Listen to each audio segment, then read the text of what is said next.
Kita mampu untuk meninggalkan perbuatan yang haram di saat orang banyak, di saat orang ramai, mampu kita meninggalkan perbuatan yang haram. Tapi di saat sedang sendiri, tapi di saat sedang sepi, kita tidak mampu meninggalkan perbuatan yang haram. Tidak mampu kita meninggalkan perbuatan yang tidak diridhoi oleh Allah. Maka ciri-ciri manusia seperti ini menurut Imam Al-Ghazali, sifat ketakwaan yang ada di dalam dirinya itu belum benar-benar tumbuh. سبح اسم ربك الأعلى الذي خلق فسوى. Bismillahirrahmanirrahim. Assalamualaikum warahmatullahi wabarakatuh.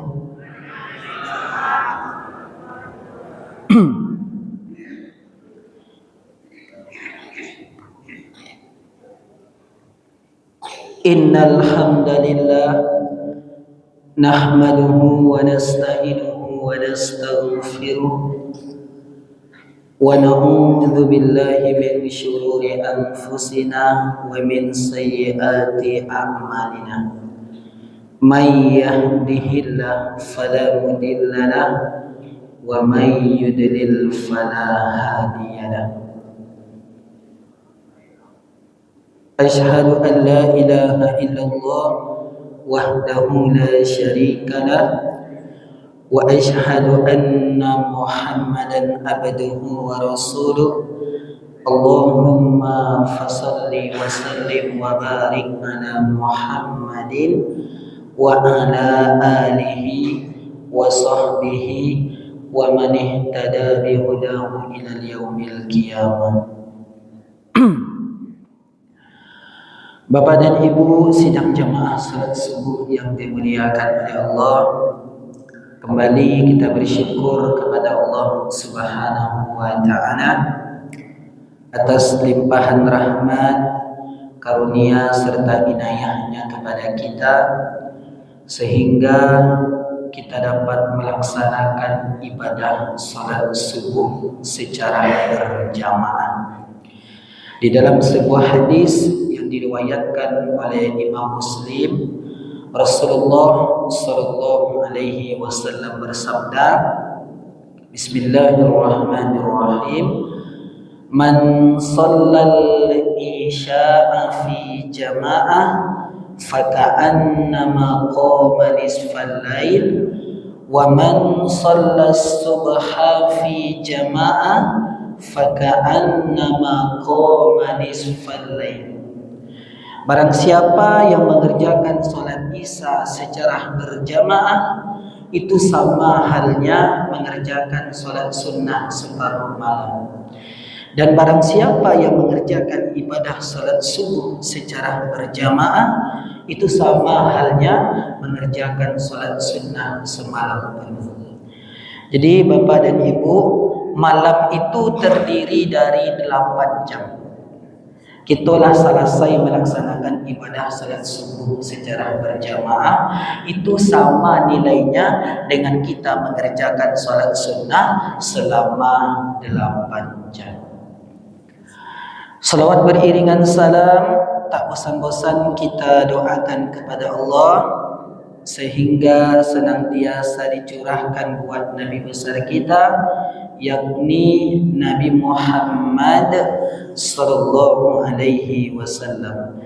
Allahumma salli ala Muhammad wa ala ali Muhammad fil alamina innaka Hamidum Majid. Yang terhormat Bapak dan Ibu pengurus masjid beserta seluruh jajaran kepengurusannya, yang terhormat bapak-bapak, ibu-ibu, kaum muslimin dan kaum muslimat jamaah salat subuh yang dimuliakan oleh Allah. Kajian yang akan kita sampaikan pada subuh hari ini yaitunya firman Allah yang terdapat di dalam Al-Quran, surat Ali Imran, surat yang ketiga, ayat 134. Bismillahirrahmanirrahim. Alladzina yunfikuna fis sarra'i wad dharra wal kadhiminal ghaiz wal 'afina 'anil nas wallahu yuhibbul muhsinin. Bapak dan Ibu sidang jamaah salat subuh yang dimuliakan oleh Allah, di dalam firman Allah yang terdapat di dalam Al-Quran surat Ali Imran ayat 134, Allah Subhanahu wa ta'ala menyebutkan bahwa ada 3 ciri-ciri, ada 3 karakter orang-orang yang bertakwa. Mudah-mudahan Bapak dan Ibu salah satu ciri-ciri dan karakter orang-orang yang bertakwa ini ada pada diri kita. Kalau kita berbicara tentang masalah takwa, menurut bahasa Arab, takwa itu berasal dari waqo, yaki, wikoya, yang artinya menjaga diri. Sedangkan menurut istilah, takwa itu adalah bagaimana cara kita menjaga diri. Bagaimana cara kita menjaga diri kita supaya kita tidak terjerumus ke dalam perbuatan yang haram. Supaya kita tidak terjerumus ke dalam perbuatan yang tidak diridhoi oleh Allah Subhanahu wa ta'ala. Imam Asy-Syafi'i di dalam kitabnya pernah berkata, kata Imam Asy-Syafi'i, bahwasannya ada 3 perbuatan yang sulit dilakukan oleh manusia. Salah satu perbuatan yang sulit dilakukan oleh manusia menurut Imam Asy-Syafi'i adalah perbuatan yang kita lakukan di saat sedang sepi. Perbuatan yang kita lakukan di saat sedang sendiri. Jadi Bapak dan Ibu-ibu, ketika kita beribadah, contoh ketika kita sholat. Ketika kita sholat, Pak, sholat itu kita kerjakan secara berjamaah. Ketika sholat itu kita kerjakan secara berjamaah, rasa-rasanya ada dorongan di dalam diri kita. Termotivasi kita untuk mengerjakan sholat ketika kita kerjakan secara berjamaah.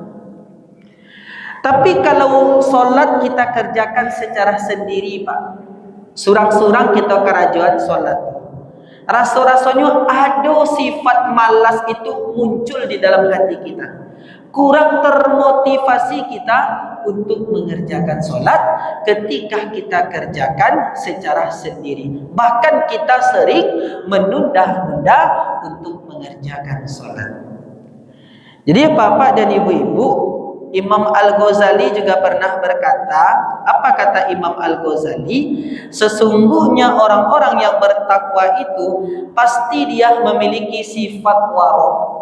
Apa itu sifat waro?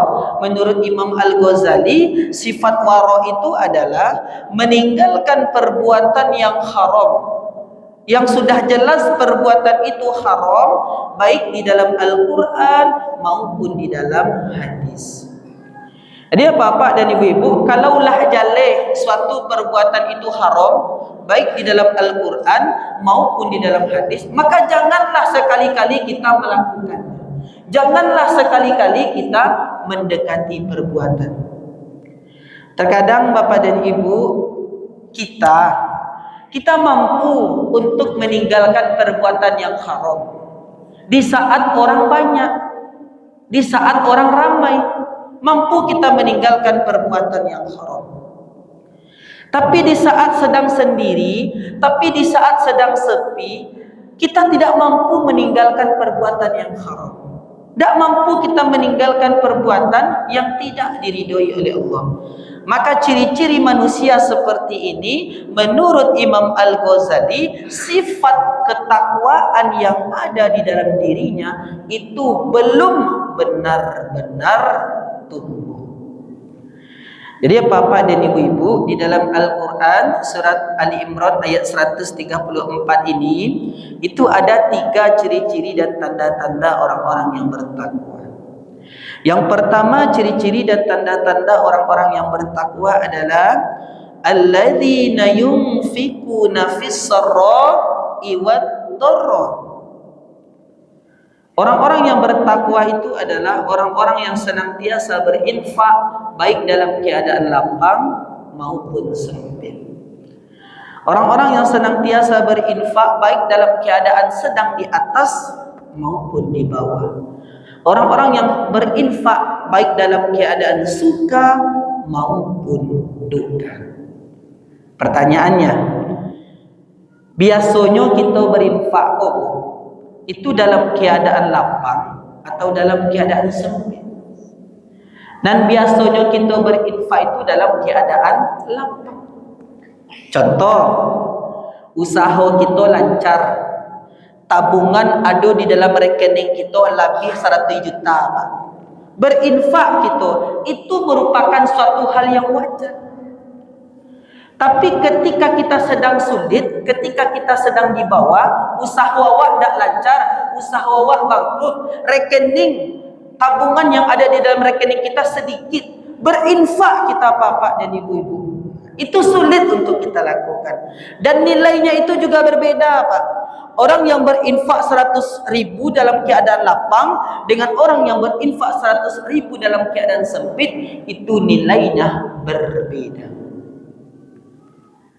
Makanya Bapak dan Ibu sidang jamaah yang dimuliakan oleh Allah, ada 3 amalan yang tidak akan pernah terputus sampai hari kiamat nanti. Salah satunya adalah sedekah jariyah. Kita tidak pernah tahu, Pak, amalan apa yang bisa memasukkan kita ke dalam surga. Bisa jadi amalan yang memasukkan kita ke dalam surga ketika kita rajin bersedekah. Bisa jadi ada amalan yang memasukkan kita ke dalam surga ketika kita rajin melaksanakan solat malam. Bahkan orang kaya, Pak, orang yang memiliki banyak harta, itu amalan yang utama itu adalah bersedekah, berinfak. Misal ada pembangunan masjid, celagin proposal ke orang kaya, Bapak dan Ibu, langsung nyagi itu. Karena amalan yang utamanya itu adalah berinfak. Amalan utamanya itu adalah bersedekah. Bapak dan Ibu sidang jamaah salat subuh yang dimuliakan oleh Allah. Kemudian yang kedua, apa ciri-ciri dan karakter orang-orang yang bertakwa? Yang kedua, ciri-ciri dan karakter orang-orang yang bertakwa itu adalah wal kadhiminal ghaiz. Orang-orang yang bertakwa itu adalah orang-orang yang mampu menahan emosi. Orang-orang yang mampu menahan amarahnya. Misal, Bu, awak direndahkan dek kawan, awak dicemee dek kawan awak, awak dihina dek kawan awak, contoh. Di saat itu juga kita mampu untuk membalas.